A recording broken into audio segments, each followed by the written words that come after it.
এক ফকির সাহেব ভিক করে।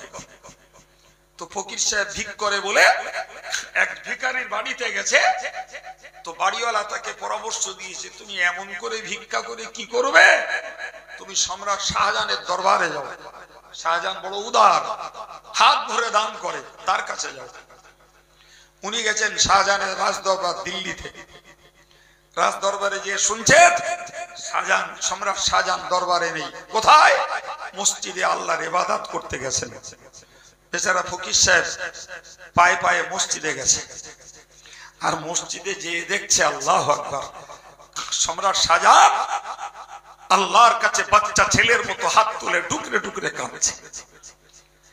আল্লাহর কাছে চাইছে সর্বক্ষমতা, আল্লাহর কাছে চাইছে দেশের নাগরিকের শান্তি, আল্লাহর কাছে চাইছে ইলম আমল, আল্লাহর কাছে চাইছে দেশের সমৃদ্ধি। এ ফকিরের ব্রেনের জট খুলে গেছে। এ কি, আমি এলাম যার কাছে ভিক্ষা করতে, তাকে দেখছি ভিক্ষা করছে আর একজনের কাছে। এ কি, তাহলে তিনি যখন ভিক করছেন আর একজনের কাছে, তা আমি কেন এই লোকের কাছে চাইবো? আমিও তার কাছে যাব। তিনি যদি সম্রাট শাহজাহানকে দেন, আমাকেও তিনি দেবেন। চলে গেলেন সম্রাট শাহজাহানের কাছে। তিনি আর হাত পাতেননি, আল্লাহ তাকে অভাবও রাখেননি। ভাই, এমন এমন বিষয় আছে, আমি আপনাদের খবর জানি না, আমি আমার কথা বলছি। আমার লাইফে, আমার জীবনের চূড়ান্ত পরিস্থিতি, আমার বাড়িতে ছেলের মাকেও জীবনে বলিনি। ও অন্য কোনো ভাবে শুনতে পারে, আমার কাছ থেকে না। জি, এমন বিষয় আছে ছেলেকে বলতে পারি না, স্ত্রীকে বলতে পারি না, বন্ধু বান্ধবকে বলতে পারি না। এমন বিষয় আছে ছাত্রকে বলতে পারি না। এমন বিষয় আছে আমার কলিগদেরকে বলতে পারি না। এমন বিষয় আছে অনেক ভক্ত মহব্বতের লোক আছে, তাদের বলতে পারি না, কিন্তু আমার আল্লাহর কাছে বলতে পারি। এই সুযোগ কার নেই? আলহামদুলিল্লাহ বলেন। এই সুযোগ সবার জন্য। তুমি যে কথা পৃথিবীর কাউকে শেয়ার করতে পারো না, ও কথা তুমি আল্লাহকে শেয়ার করো। কেউ তোমারে গালি দিচ্ছে, কেউ তোমাকে মন্দ বলছে, কেউ তোমার কুৎসা রটাচ্ছে, কেউ তোমার সম্মানহানি করছে, কেউ তোমাকে অপদস্থ করার চেষ্টা করছে, কেউ তোমাকে হেয় করার চেষ্টা করছে। তুমি আইন হাতে তুলে নিয়ে তার বিরুদ্ধে বিশুদ্ধার করো না, তার বিরুদ্ধে পাল্টা জবাব দিও না, তুমি তার বিরুদ্ধে পাল্টা গালি দিও না। তোমার আপিলটাকে তুমি মালিকের কাছে করে রাখো। সময় হলে তোমার পক্ষে তোমার মালিক প্রতিশোধ নিয়ে নেবে। أعوذ بالله من الشيطان الرجيم الأخلاء يومئذ بعضهم لبعض عدو إلا المتقين صدق الله العظيم وقال النبي صلى الله عليه وسلم المرء مع من يخالل فلينظر بمن يخالل أو كما قال عليه الصلاة والسلام।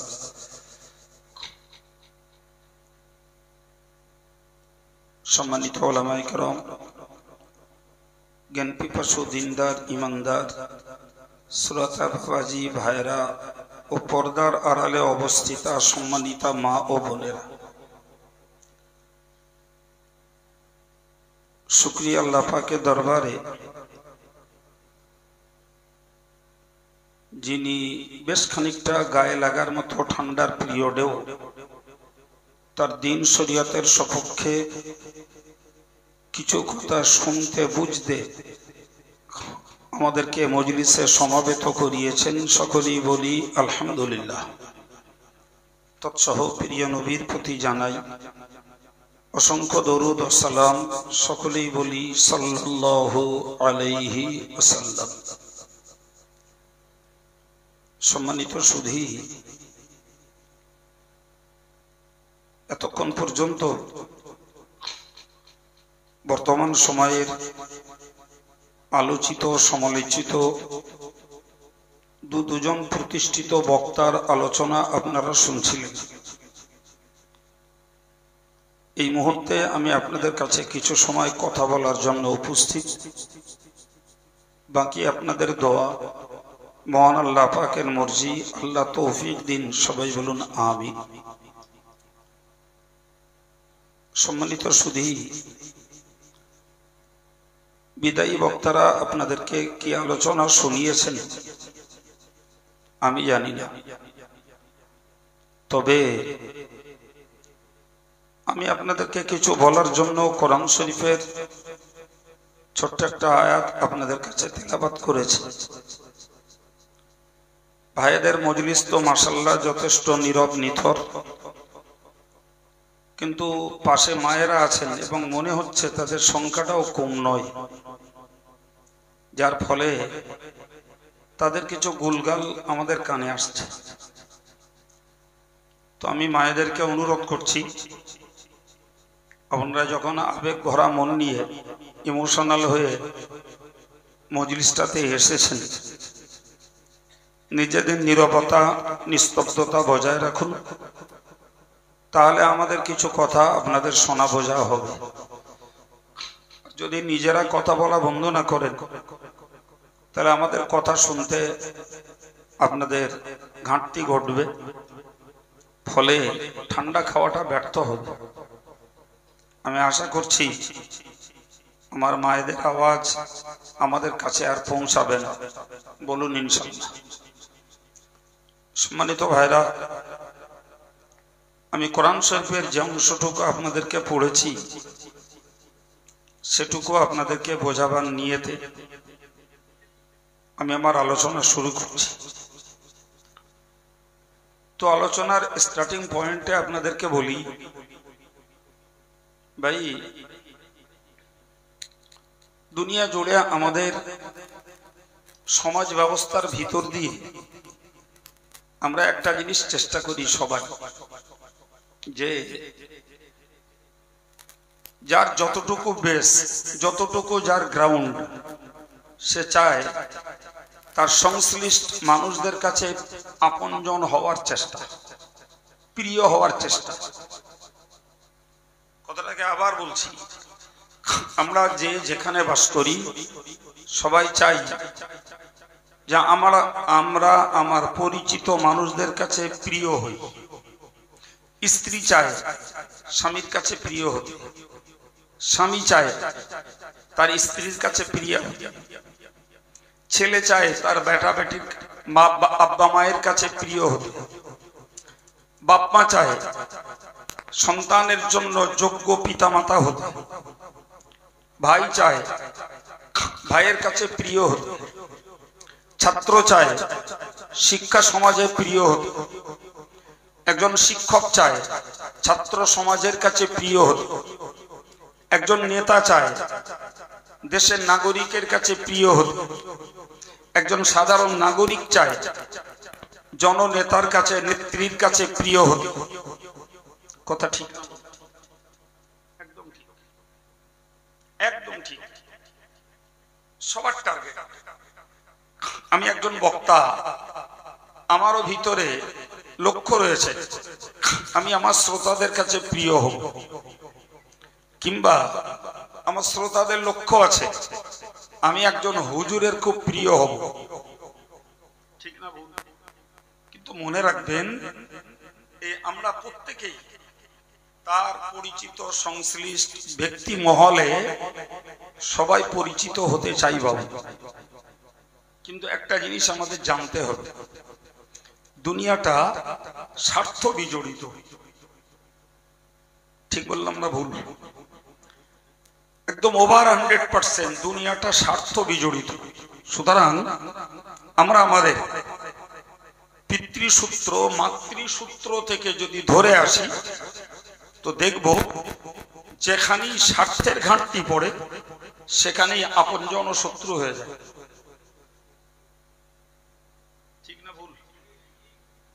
স্বার্থের ঘাটতি পড়লেই আপনজন শত্রু। স্বামী যদি তার স্ত্রীর ভরণ পোষণের যথাযথ হক আদায় না করে, ওই স্ত্রীটার কাছে স্বামী আর ভালো থাকে না। ঠিক না ভুল? স্ত্রী লোকটা যদি তার স্বামীর পরিষেবা ঠিকঠাক না দেয় তো স্বামীও স্ত্রীর প্রতি আর সন্তুষ্ট থাকে না। যে সন্তানগুলো আমাদের কলিজা নিংড়ানো আদরের দুলাল আর দুলালি ভাই, আমরা এজ এ প্যারেন্টস পিতা মাতা যদি ওই সন্তানগুলোকে ঠিকঠাক যত্ন খাতির স্নেহার্থী না করি তাহলে সন্তানগুলো বাপ মার প্রতি আর খুশি না। এমনকি কোন সন্তানকে যদি আমরা তার সম্পত্তির যথাযথ হক না বুঝে দিই তাহলে এটা দিবালোকের মতো স্পষ্ট, সন্তান প্রকাশ্য বাপের শত্রু হয়ে যায়, গোপনেও না, একদম প্রকাশ্য। এমনকি বাপের বিরুদ্ধে কন্টেম করতেও কম করে না। স্থানীয় মেম্বার, প্রধান, পঞ্চায়েত, ইভেন থানা, কোর্ট সবকিছুই বাপের এগেইনস্টে করতে সন্তান তৎপর। কথা বলে ভাই, রাজবাড়িয়ার মানুষ কাইয়ুম সাহেবকে ভীষণ ভালোবাসে। আল্লাহ কোনোদিন করাননি, তবে যদি কোনোদিন খোদা না করুন ঘটে যায় আজকের এই সুন্দর সভাটা, ধরে দিন আমার 10:30টায় টাইম, আলহামদুলিল্লাহ আল্লাহ 10:30টায় পৌঁছে দিয়েছেন, স্টেজ নিয়েছি, কথা বলছি। এখন ধরে নিয়ে এমন একটা প্রোগ্রামে আমি মিসম্যানেজ করলাম, আমি এসে উঠতে পারলাম না। ভাই, আমার অসুবিধা, অস্বস্তি না আসার প্রকৃত কারণ উদ্ঘাটন করার পূর্বে এক শ্রেণীর মানুষের কাছে সমালোচনার ঝড় উঠবে। কথা বলেন জি, আজকে 20-25 বছর ধরে টাইম টু টাইম আল্লাহ এই পরিষেবা প্রতিশ্রুতি রক্ষা করাচ্ছেন বলে রাজবাড়িয়া মানুষের কাছে এখনো প্রীতিভাজন হয়ে আছি। কিন্তু যদি একদিন কোন মিসম্যানেজ হয় যদি, তাহলে সেটাই দেখা যাবে রাজবাড়িয়ার মানুষের অন্তর থেকে মুছে যাওয়ার উপক্রম হবে। লোকটার এত ভালোবাসতাম, আমাদের প্রোগ্রামটাই বাতিল করে দিল। কথা বলে জি ভাই, রাজবাড়িয়ার মানুষের আগাগোড়া আমাদের সংগঠনের প্রতি, আমাদের প্রতিষ্ঠানগুলোর প্রতি এরা নিবেদিত মন, পয়সা দেয়, শ্রম দেয়, সময় দেয়, সব দেয়। জি ভাই, এই রাজবাড়িয়ার লোকেরাই যখন জামিয়ায় পয়সা দেওয়া বন্ধ করবে, সংগঠনের সঙ্গে সম্পর্ক বন্ধ করবে, খাদিজার সঙ্গে সম্পর্ক বন্ধ করবে, আমাদের মন থেকেও রাজবাড়িয়ার মহব্বত উঠে যাবে। কি বলছেন? সত্যি বলছি ভাই। পীর সাহেব হুজুরকে বিরাট, পীর সাহেব মুরিদদেরকে বিরাট ভক্তি করে, কিন্তু যখনই মুরিদ পীর সাহেবকে খালি হাতে মুসাফা করবে ও মুরিদের প্রতি পীরের নজর চলে যাবে। লিখে নেন, ও মুরিদের প্রতি আর শুভ দৃষ্টি থাকবে না। হাত একদিকে তো চেহারা আর একদিকে। কথা বলে হ্যাঁ, আমার নেতা আমার খুব ভালোবাসে, আমি একটা পাল্টাই খেয়ে জার্সি পাল্টে আমি নেতার দল বাদ দিয়ে ভিন্ন দল করব। নেতা আমার বিরুদ্ধে ছুরি ধার দেবে, কথা বলেন হ্যাঁ। তাই অরিজিনাল ছুরি হোক আর কথার বিষাক্ত ছুরি হোক, আমার বিরুদ্ধে রুখে দাঁড়াবে। যে নেতা আমার স্বার্থ উদ্ধার করে না, আমার দাবি পূরণ করে না, ও নেতার সকালে কবরে দিতে, সন্ধ্যায় তুলে শ্মশানে দিতে দেরি করে না। এটাই হলো গোটা পৃথিবীর সমাজ ব্যবস্থা, মানব জীবনের সম্পর্ক, প্রীতি, ভালোবাসার নিগুড় রহস্যভাব। যদি ঠিক বলে থাকি ওই জায়গাটা মনে রাখুন, আমার আওয়াজ অন্য জায়গায়, আমি শুধু ভিত তৈরি করছি, আমি ভিত তৈরি করছি। শিকার হন যে দুনিয়ার সম্পর্ক, প্রীতি, ভালোবাসা, একে অপরের প্রতি ভক্তি, শ্রদ্ধার, বন্ধুত্ব সবকিছুর সঙ্গে জড়িয়ে রয়েছে পার্থিব স্বার্থ। আমার কথার সঙ্গে দ্বিমত কারোর আছে? দ্বিমতের কোনো জায়গা নেই, দ্বিমতের কোনো জায়গা নেই প্রিয় ভাইরা আমার। কিন্তু আমি আপনাকে এই ভিত্তিটা তৈরি করে একটা কথা আপনাদেরকে বলবো, সেটা মনে রাখার দরকার যে পার্থিব সম্পর্ক যখন স্বার্থ বিজড়িত, বিষয়টাকে বোঝানোর জন্য বলছি। মনে রাখুন, হযরত পীর শাকিব বালকি রহমাতুল্লাহ আলাইহি, জগৎ বরেণ্য আল্লাহ পাকের সাধক, আফগানিস্তানের বল্ক প্রদেশে তার বাসস্থান। তার কাছে যখন মুরিদ হলেন পীর হাতিমুল আসিম রাহিমাহুল্লাহ, একদিন দুদিনের মুরিদ নয়, পাক্কা 33 বছরের মুরিদ। ক বছরের? এই 33 বছর ধরে পীর শাকিব বালখি তার মুরিদ পীর হাতিমকে তিনি টাইম টু টাইম দিনের তালিম দিয়েছেন, আধ্যাত্মিকতার তালিম দিয়েছেন, আদব আখলাকের তালিম দিয়েছেন এবং তাকওয়া পরেজগারিতার তালিম দিয়েছেন। 33 বছর পরে পীর শাকিব বালখি যখন মুরিদকে মূল্যায়ন করার জন্য জিজ্ঞাসা করলেন, বাবা আমি তোমার পিছনে 33 বছর সময় দিলাম, এই 33 বছরে তুমি আমার কাছ থেকে কি শিখলে, কি পেলে? তো পীর হাতিম ভেবে চিন্তেই বললেন, হুজুর আমি 33 বছরে 8টা জিনিস আপনার কাছ থেকে শিখেছি। কটা? 33 বছরের শিক্ষণীয় বিষয় কটা? মাত্র 8টা। এই কথা শুনে হযরত পীর শাকিকের মাথা গরম হয়ে গেছে, মাথা গরম হয়ে গেছে যে আমি 33 বছর তোমার পিছনে সাধনা দিলাম, শ্রম দিলাম, সময় দিলাম, ব্রেন দিলাম, আর তুমি 33 বছরে শিখলে মাত্র 8টা জিনিস। মনে মনে ক্ষুব্ধ এবং ক্ষুব্ধতা প্রকাশ করে ফেললেন। 8টা জিনিস শিখলে? তো মুরিদ হিসাবে পীর হাতিম দ্বিতীয় কথা না বলে তিনি নীরবতা অবলম্বন করলেন। তো পীর শাকিব বালখি খানিকক্ষণ ধাতস্থ হয়ে মুরিদকে বললেন, আচ্ছা ঠিক আছে, যা হওয়ার তা হয়েছে, সময় যা পাস হওয়ার হয়েছে, যে 8টা জিনিস তুমি শিখেছো ওই 8টা জিনিস কি আমায় একটু বলো। তিনি বললেন, হুজুর আমি প্রথম নম্বর যেটা শিখেছি সেটা হলো, দুনিয়ার মানুষকে লক্ষ্য করে দেখেছি মানুষ মানুষকে ভালোবাসে, মানুষ মানুষের সঙ্গে সম্প্রীতি সম্পর্ক জোগাড়ের চেষ্টা করে। কথা ঠিক বলছেন না ভুল? একদম ঠিক।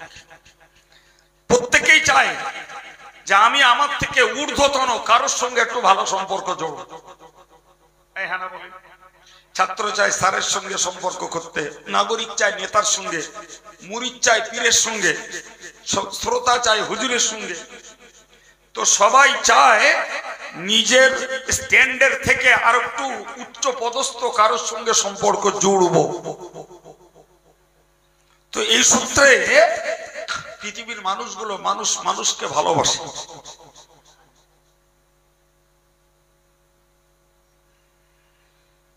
আচ্ছা ভাই, 30 সেকেন্ড সময় নষ্ট করেন, জায়গাটা যথেষ্ট প্রোটেক্টেড, যদিও জায়গা গরম হয়েছে তবু অনুরোধ করব যাদের সামনে সামনে একটু একটু জায়গা আছে, বাবা একটু নড়ে বসেন না, 5 মিনিট পরে আবার গরম হয়ে যাবে, একটু আসুন বাবু, সবাই আসুন, একদম পিছন থেকে মাথা পর্যন্ত আমাকে যেখানে বসলে দেখতে পান ওই জায়গা পর্যন্ত চেপে আসুন, চেপে আসুন বাবু। একটু জিকির করুন, লা ইলাহা ইল্লাল্লাহ, লা ইলাহা ইল্লাল্লাহ, লা ইলাহা ইল্লাল্লাহ, লা ইলাহা ইল্লাল্লাহ, লা ইলাহা ইল্লাল্লাহ, লা ইলাহা ইল্লাল্লাহ মুহাম্মাদুর রাসূলুল্লাহ। আল্লাহুম্মা সাল্লি আলা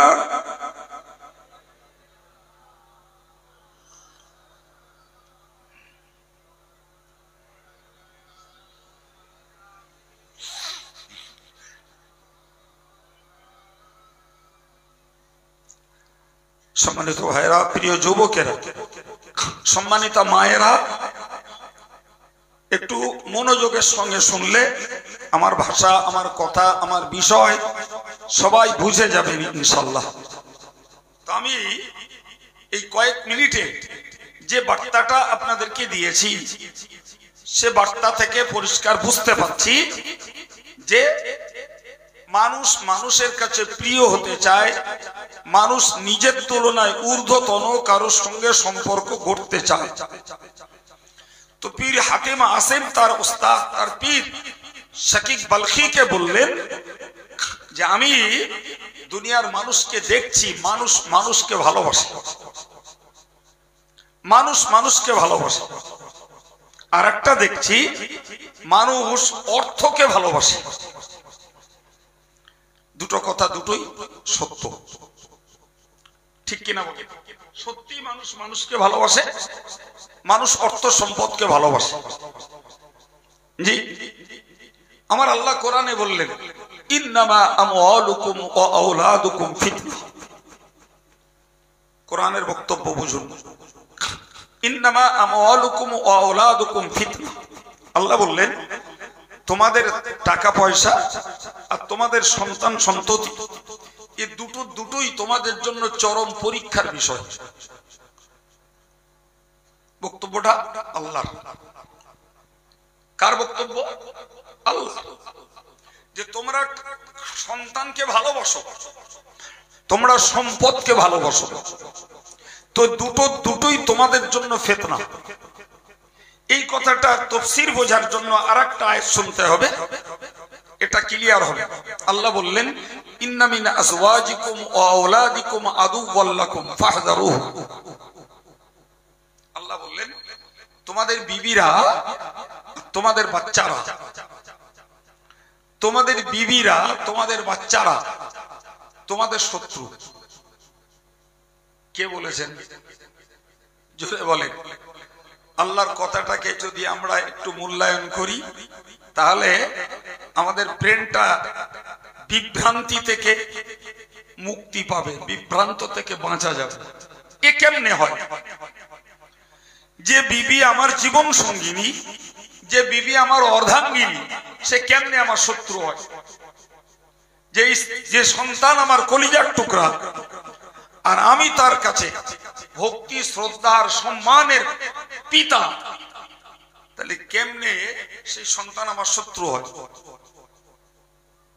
দুটো কথা। আগেরটা আল্লাহ বললেন সন্তান আর সম্পদ দুটোই ফিতনা, আর পরেরটাতে বললেন বিবি বাচ্চা এরা সব তোমার শত্রু, সব তোমার। বিশ্বাস করুন, বিবির প্রেমে ভালোবাসায় আর সন্তানাদির প্রেম ভালোবাসায়, ইভেন একদম ধ্রুব সত্য নেতার ভালোবাসায়, তথাকথিত পীরের ভালোবাসায়, ভাই মানুষ পাপ করতে দেরি করে। কথা ভুল বললে উদ্র করব। কথা বলে ইস কি সর্বনাশ করছো তুমি, তুমি কি সর্বনাশ করছো? যে বিবিকে আল্লাহ বলছেন ও তোমার দুশমন, যে সন্তানকে আল্লাহ বলছেন ও তোমার দুশমন, তুমি তার প্রীতিতে, তার ভালোবাসায়, তার মায়ায়, তার স্নেহে তুমি আল্লাহকে ভুলছো, তুমি রসুলকে ভুলে যাচ্ছ, তুমি ইসলামী আদব, ইসলামী তাকওয়া পরেজগারিতা ভুলে যাচ্ছ। ঠিক তদ্রুপ তোমার নেতার প্রেমে পড়ে, তোমার দলীয় ভক্তিতে পড়ে তুমি কোরআনকে ভুলছো, সুন্নাতকে ভুলছো, আলেমদের অবজারভেশন, আলেমদের নির্দেশনা, মন্তব্যকে ভুলে যাচ্ছ। তুমি তথাকথিত পীরের ভক্তিতে পড়ে গালফজিহত, মারামারি, কুৎসা রটনা এবং শত্রুতার চরম পর্যায়ে পৌঁছাচ্ছ।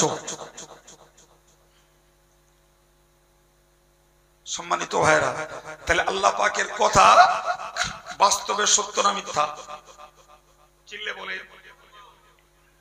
পীর হাতেম বললেন হুজুর আমি মানুষকে মূল্যায়ন করে দেখছি, মানুষ মানুষকে ভালোবাসে, কিন্তু প্রয়োজনীয় সময়ে কোনো মানুষ মানুষের জন্য নয়। কি বলবেন? বিপদকালীন মুহূর্তে মানুষ আমার নয়। ফর এক্সাম্পল, আমি মারা গেলাম, আল্লাহ ভালো জানে, দেশের লক্ষ লক্ষ পুরুষেরাও কাঁদবে, মেয়েরাও কাঁদবে। জি, কিন্তু মেয়েগুলো আমার জানাজায় যাবে না। কথা বলে জি, মেয়েগুলো আমার কবরের ধারে যাবে না, কারণ ইসলাম এটাকে মানা করে রেখেছে। পুরুষগুলো যাবে, কাছে ঘেঁষতে পারবে না, দূর থেকে দোয়ায় শরীক হবে। কিন্তু আমার চরম বিপদের মুহূর্ত হলো আমার কবর। কে যাবে আমার সঙ্গে? কে যাবে? ভক্ত যাবে, মুরিদ যাবে, ছেলে যাবে, মেয়ে যাবে, বিবি যাবে, নেতা যাবে, ডাক্তার যাবে, মাস্টার যাবে, এক কথায় জানি কেউ যাবে না, কেউ যাবে না।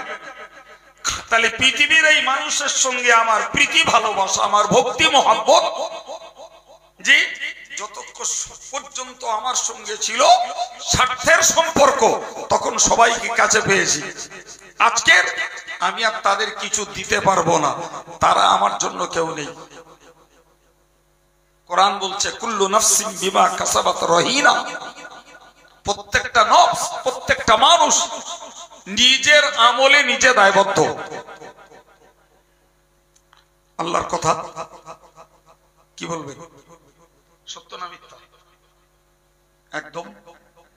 আমার নিজের কর্মে আমি নিজে দায়বদ্ধ। আমার কর্মের ভিত্তিতেই আমার তিরস্কার অথবা পুরস্কার, আমার কর্মের ভিত্তিতেই আল্লাহর কাছে সমাদর অথবা আল্লাহর কাছ থেকে প্রত্যাখ্যান। আমার কর্মের ভিত্তিতে আমার কবর জান্নাত, আমার কর্মের ভিত্তিতে আমার কবর জাহান্নাম। আমার কর্মের ভিত্তিতেই আমার বিচারান্তে জায়গা জাহান্নামে, কর্মের ভিত্তিতেই বিচারান্তে জায়গা আমার জান্নাতে। আমি কেন নির্বুদ্ধিতা করে আমি আমার নিজের কর্মটাকে খারাপ করছি? আমার কথাটাকে কেন আমি খারাপ করছি? আমার ব্যবহারটাকে আমি কেন খারাপ করছি? আমার আচরণটাকে কেন আমি খারাপ করছি? এই জিনিস যতক্ষণ মানুষ না বুঝবে ততক্ষণ পর্যন্ত এদের ভিতরে পরকালের ভয় পরিপূর্ণ হয়েছে বলা যাবে না। বলা যাবে না, বলার জায়গা নেই। হযরত পীর হাতিমুল আসেম বুঝালেন, হুজুর, মানুষ মানুষকে ভালোবাসে, কিন্তু বাস্তব অবস্থা এই জায়গায়, বাস্তব অবস্থা এই জায়গায় ইত্তাবিউল মাইয়াতা সালাস। নবী বললেন একজন মুর্দার পিছু নেয় তিনটে জিনিস। কটা জিনিস? তিনটে জিনিস মুর্দার পিছু নেয়, মুর্দার সঙ্গী হয়। নাম্বার 1 মালুহু, নাম্বার 2 আহলুহু, নাম্বার 3 আমালুহু।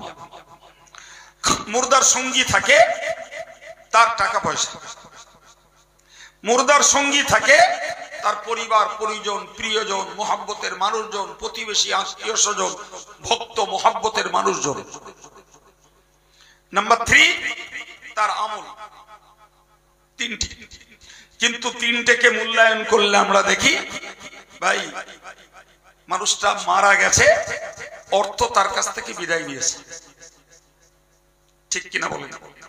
অর্থের উপরে আর তার কোনো খবরদারি থাকে? এমনকি মরে না, মানুষটা ক্যান্সারের পেশেন্ট, 3 বছর ধরে শয্যাশায়ী, প্যারালাইজ পেশেন্ট, পড়ে আছে। যখন হতাশ হয়ে গেছে, নিজের সুস্থতা, নিজে আবার স্বাবলম্বী হব এরকম আশা থেকে মানুষ যখন হতাশ হয়ে যায়, আর বাঁচার সম্ভাবনা নেই। কর্মজীবনে আবার রিটার্ন করব এই পরিস্থিতি আর নেই। তখন আলটিমেটলি মানুষ তার বিষয় সম্পত্তি, তার হিসাব নিকাশ সবকিছু আল আওলাদদের বুঝে দেয়। কি বলছেন? ঠিক। আমি যদি জামিয়ার জন্য একটা মুমূর্ষ মানুষের কাছে আসি, বাবা আল্লাহ আপনাকে অর্থ সম্পদ দিয়েছেন, আপনি তো এই চরম সময়ে পৌঁছে গেছেন, আল্লাহ হায়াতে কদিন রাখবে জানি না বাবা, তো আপনি যদি পারেন জামিয়ায় 10 কাঠা জমি যদি দিয়ে যান, আজীবন কাল সদকা জারিয়া সওয়াব পেয়ে যাবে। এক কথায় বলে দেবে বাবা আমার হাতে আর কিচ্ছু নেই, সব ছেলেদের দিয়ে দিয়েছি। কথা বলছেন? আচ্ছা জমি না দেন বাবা, অন্তত 50,000 1 লাখ টাকা দেন, আল্লাহ তো আপনার অনেক স্টকিস দিয়েছে, অনেক জমা করা টাকা আছে, কিছু দিয়ে যান। বা আমার দেওয়ার ক্ষমতা নেই, সব ওরা ভাগ বটরা করে ওদের পেয়ে গেছে। এটা গল্প না বাস্তব? কি প্রমাণ হলো? নবী বলেছে মরার পরে অর্থ মানুষের কাছ থেকে সরে দাঁড়ায়। আমরা বাস্তব জীবনে দেখছি একজন রোগাক্রান্ত ভোগান্তির মানুষ এখনো এক্সপায়ার করেনি, চোখ বুঝায়নি, নিঃশ্বাস বন্ধ হয়নি, তার আগেই তার কাছে অর্থ সম্পদ চলে গেছে। তাহলে আমরা কতটা নির্বুদ্ধিতার টানে দৌড়াচ্ছি, আমি হই আর আপনি হন। সম্মানিত ভাইরা আমার মনে রাখুন, অর্থ তার কাছ থেকে বিদায় নিল,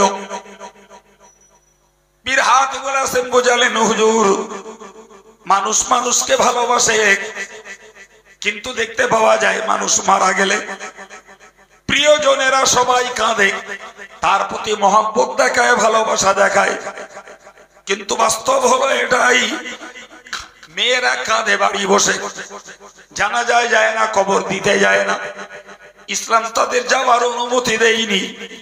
ছেলেদের যাওয়ার অনুমতি আছে জানাজায়, দোয়ায়, কবরস্থানে, কিন্তু দেখা যায় লেটেস্ট কবরে যখন মুর্দাকে রাখা হয় তখন 3 জন নামলেও কাফনের গিরাগুলা খুলে দিয়ে এক এক করে উঠে পড়ে।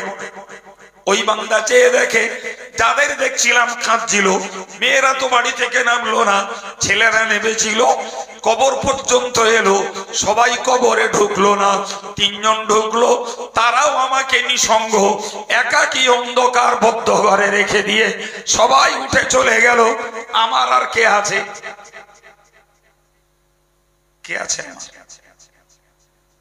বান্দা তখন নিজের দিকে তাকিয়ে দেখে তার কাছে রয়েছে শুধু তার কর্মটা, তার আমলটা, আর কেউ তার কাছে নেই। টাকাও বিদায় নিয়েছে, প্রিয়জনরাও বিদায় নিয়েছে, নিজের আমলটাও তার কাছে রয়েছে, আর কেউ নেই। আমরা খুব ভালো বুঝি আমল 2 প্রকার, একটা আমালে খায়র, একটা আমালে শার, একটা ভালো আমল আর একটা মন্দ আমল। জি, এখন যদি কারোর কাছে রয়ে যায় মন্দ আমল, সেটা তার জন্য চরম পরিণতি। কারোর কাছে যদি থেকে যায় ভালো আমল, সেই তো সৌভাগ্যবান। না কি বলছেন? হ্যাঁ, তাহলে কবর জগতে যদি আমার মন্দ আমল থাকে সেটাও আমার জন্য বিপজ্জনক। যদি আমার কাছে ভালো আমল থাকে তাহলে আমি বুঝলাম আমার চিরসঙ্গী আমার ভালো আমলটাই, আমার চিরসঙ্গী, উপকারের সঙ্গী, আমার প্রিয় সত্যকারের আমার সঙ্গে অবিচ্ছেদ্য সম্পর্ক আমার ভালো আমলটা। সুতরাং পীর হাতেম তার ওস্তাদ পীর শাকিক বলখিকে বুঝিয়ে দিলেন, হুজুর আমি 8টার প্রথম নম্বর যেটা শিখেছি, মানুষের ভালোবাসাটাও মিথ্যা, অর্থের ভালোবাসাটাও অকৃতি, শুধুমাত্র নেক আমলের ভালোবাসাটাই হলো প্রকৃত বন্ধুত্ব। সুবহানাল্লাহ হবে না? আর একটু জোরে বলুন। প্রকৃত ভালোবাসাটাই হলো নেক আমলের ভালোবাসা। প্রিয় ভাই, আমি আপনাকে আলোচনা করতে করতে এই জায়গায় এসেছি, যে এই জায়গাটায় এসেছি যে নেক আমলকে মহাব্বত করা আমাদের জন্য প্রকৃত বুদ্ধিমানের কাজ। প্রিয় ভাইরা আমার, আমি পুনরায় আমার ওই কথাটা রিপিট করছি, একদম গোড়া থেকে বলে এসেছিলাম যে পৃথিবীতে সবাই চাই আমরা সবাই চাই আমার ঊর্ধ্বতন ব্যক্তির সঙ্গে সম্পর্ক তৈরি করতে। এই জায়গাটাকে আমাদেরকে স্থায়ী এবং একমাত্র ভাবলে ভুল করা হবে। আমার সম্পর্ক স্থায়ী নয়, স্বার্থের সঙ্গে বিজড়িত। আমি তাও বুঝিয়েছি, বউ বাচ্চা, বন্ধু বান্ধব, নেতা নাগরিক, পীর মুরিদ, স্বার্থ যেখানে শেষ, সম্পর্ক সেখানে শেষ। ঠিক না ভুল? জি প্রিয় ভাইরা আমার, আমাদেরকে মনে রাখতে হবে, দুনিয়ার অর্থ যখন ছেড়ে পালাবে, বন্ধু যখন ছেড়ে পালাবে, জি ভাই আমাকে যদি সম্পর্ক করতে হয়, সম্পর্ক যদি তৈরি করতে হয়, তাহলে একটি জাত সত্তা, তিনি হলেন আমার আপনার খালিক, মালিক, আল্লাহ। জোরে বলেন, আর একটু জোরে বলেন। সম্পর্ক আল্লাহর সঙ্গে করুন, সম্পর্ক আল্লাহর সঙ্গে করুন। আল্লাহর সঙ্গে সম্পর্ক করলে আমার স্ত্রী ভুলে যাবে, আমার বাপ মা ভুলে যাবে, আমার বন্ধুরা ভুলে যাবে, আমার নেতা ভুলে যাবে, আমার হুজুর ভুলে যাবে, আমার পীর ভুলে যাবে, আমার আল্লাহ তার বান্দাকে ভুলে যাবে না। ঠিক না? জি, এই জন্য কিতাবে এসছে মান কানাল মাওলা ফালাহুল কুল। হাফেজ সাহেব হুজুর কিবলা, আমি নিজে কানে তার কাছ থেকে কথাটা একাধিকবার শুনেছি। তিনি খুব মিহিন স্বরে বলতেন, মিহিন স্বরে বলতেন, জি আল্লাহ যার হয়ে যায় সব তার হয়ে যায়। খুব বলতেন। তিনি সুর কষে বলতেন, যিনি হবেন আল্লাহর, আল্লাহ হবেন তার। যদিও তার সুরের মতো আমার সুর নয়, কিন্তু তার এই ছন্দটা ছিল এই, ঠিক হুবহু এই, যিনি হবেন আল্লাহর, আল্লাহ হবেন, সুবহানাল্লাহ বলেন, যিনি হবেন আল্লাহর, আল্লাহ হবেন তার। কথা ভুল বোঝাচ্ছি বাবা? জি, সুতরাং আমার নেতা, মন্ত্রী, বিবি, বাচ্চা, ডাক্তার, মাস্টার, সামাজিক বন্ধু বান্ধব, সমাজ জীবনে বাঁচতে গেলে নরমালি এগুলো থাকবে, আছে, কিন্তু আমাকে ওই কথাটা ভাবতে হবে, আমার চূড়ান্ত সময় এরা আমার কেউ নয়। চূড়ান্ত সময়ে আমার জন্য আমার আল্লাহ, চূড়ান্ত সময়ে আমাদের জন্য আমাদের আল্লাহ। সুতরাং বিবির সঙ্গে সম্পর্ক, বেটার সঙ্গে সম্পর্ক, বন্ধুর সঙ্গে সম্পর্ক, এগুলো বাস্তব জীবনে চলার পথে আপনাদেরও আছে, আমারও আছে। কিন্তু এই সম্পর্ক রাখতে যে আল্লাহর সঙ্গে আমি আমার সম্পর্ক নষ্ট করব না। রাজি আছে? আর আল্লাহর সঙ্গে সম্পর্ক নষ্ট হয় আল্লাহর হুকুমের বিরোধিতা করলে, আল্লাহর কোরআনের বিপরীত চললে, নবীর সুন্নতের বাইরে চললে, ইসলামী আদব আখলাকের উল্টো চললে, তাকওয়া পরেশগারিতার বিপরীত চললে আল্লাহর সঙ্গে সম্পর্ক নষ্ট হয়ে যায়। আমরা আজকের এই মজলিসটায় বসে এই শিক্ষাটা চূড়ান্ত ভাবে নেই। সম্পর্ক যদি গড়তে হয় তাহলে আল্লাহর সঙ্গেই গড়তে হবে। বিশ্বাস করুন বাবু, এমন এমন বিষয় আছে, আমি আপনাদের খবর জানি না, আমি আমার কথা বলছি, আমি আমার কথা বলছি। আমার লাইফে, আমার জীবনে চূড়ান্ত পরিস্থিতি, আমার বাড়িতে ছেলের মাকেও জীবনে বলিনি। ও অন্য কোনো ভাবে শুনতে পারে, আমার কাছ থেকে না। জি, এমন বিষয় আছে ছেলেকে বলতে পারি না, স্ত্রীকে বলতে পারি না, বন্ধু বান্ধবকে বলতে পারি না। এমন বিষয় আছে ছাত্রকে বলতে পারি না, এমন বিষয় আছে আমার কলিগদেরকে বলতে পারি না, এমন বিষয় আছে অনেক ভক্ত মহব্বতের লোক আছে তাদের বলতে পারি না, কিন্তু আমার আল্লাহর কাছে বলতে পারি। এই সুযোগ কার নেই? আলহামদুলিল্লাহ বলেন। এই সুযোগ সবার জন্য। তুমি যে কথা পৃথিবীর কাউকে শেয়ার করতে পারো না, ও কথা তুমি আল্লাহকে শেয়ার করো। কেউ তোমার গালি দিচ্ছে, কেউ তোমাকে মন্দ বলছে, কেউ তোমার কুৎসা রটাচ্ছে, কেউ তোমার সম্মানহানি করছে, কেউ তোমাকে অপদস্থ করার চেষ্টা করছে, কেউ তোমাকে হেয় করার চেষ্টা করছে, তুমি আইন হাতে তুলে নিয়ে তার বিরুদ্ধে বিশুদ্ধার করো না, তার বিরুদ্ধে পাল্টা জবাব দিও না, তুমি তার বিরুদ্ধে পাল্টা গালি দিও না। তোমার আপিলটাকে তুমি মালিকের কাছে করে রাখো, সময় হলে তোমার পক্ষে তোমার মালিক প্রতিশোধ নিয়ে নেবে।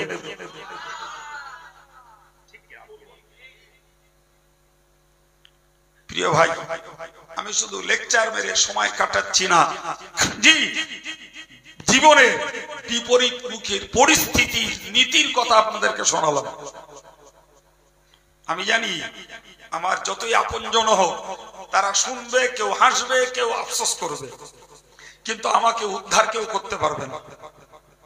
কিন্তু আমার আল্লাহ যদি আমার কথা শোনেন, তিনি হাসবেন না, আফসোস করবেন না, তিনি আমার নিষ্কৃতির রাস্তা তিনিই করে দেবেন। আমার মানে আমাদের সবার কথা ঠিক না ভুল? তাহলে যে মালিকের কাছে দায় জানানো নাই, যে মালিকের কাছে অভিযোগ করা যায়, যে মালিকের কাছে দুঃখ দুর্দশার কথা মন খুলে বলা যায়, যে মালিকের কাছে প্রয়োজনটার চাহিদা করা যায়, যে মালিকের কাছে সম্মান চাওয়া যায়, যে মালিকের কাছে অপমানের হাত থেকে বাঁচার দাবি করা যায়, যে মালিকের কাছে সম্পদ চাওয়া যায়, যে মালিকের কাছে সম্মান চাওয়া যায়, ওই মালিকের সঙ্গে সম্পর্ক রাখাই আমাদের মতো গোলামদের কাজ। তাম বিশ্ব জুড়ে যত আল্লাহর ওলি, তাদের এটাই হলো নীতি, তাদের এটাই ছিল পদ্ধতি, তাদের এটাই ধর্ম জীবনের প্রক্রিয়া। জি, তারা জনমুখাপেক্ষী না, মানব মুখাপেক্ষী না, তারা আল্লাহ মুখাপেক্ষী। কার মুখাপেক্ষী? কখনো শুনেছেন? বললে মনে পড়বে। জি, এক ফকির সাহেব ভিক করে, তো ফকির সাহেব ভিক করে বলে এক ভিখারির বাড়িতে গেছে, তো বাড়িওয়ালা তাকে পরামর্শ দিয়েছে, তুমি এমন করে ভিক্ষা করে কি করবে, তুমি সম্রাট শাহজাহানের দরবারে যাও, শাহজাহান বড় উদার, হাত ভরে দান করে, তার কাছে যাও। উনি গেছেন শাহজাহানের রাজ দরবার দিল্লিতে, রাজ দরবারে যে শুনছেন শাহজাহান, সম্রাট শাহজাহান দরবারে নেই। কোথায়? মসজিদে আল্লাহর ইবাদত করতে গেছেন।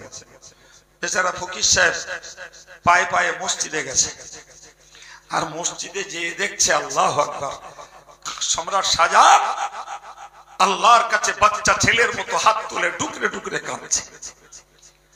আল্লাহর কাছে চাইছে সর্বক্ষমতা, আল্লাহর কাছে চাইছে দেশের নাগরিকের শান্তি, আল্লাহর কাছে চাইছে ইলম আমল, আল্লাহর কাছে চাইছে দেশের সমৃদ্ধি। এ ফকিরের ব্রেনের জট খুলে গেছে। এ কি, আমি এলাম যার কাছে ভিক্ষা করতে, তাকে দেখছি ভিক্ষা করছে আর একজনের কাছে। এ কি, তাহলে তিনি যখন ভিক করছেন আর একজনের কাছে, তা আমি কেন এই লোকের কাছে চাইবো? আমিও তার কাছে যাব। তিনি যদি সম্রাট শাহজাহানকে দেন, আমাকেও তিনি দেবেন। চলে গেলেন সম্রাট শাহজাহানের কাছে, তিনি আর হাত পাতেননি, আল্লাহ তাকে অভাবও রাখেননি।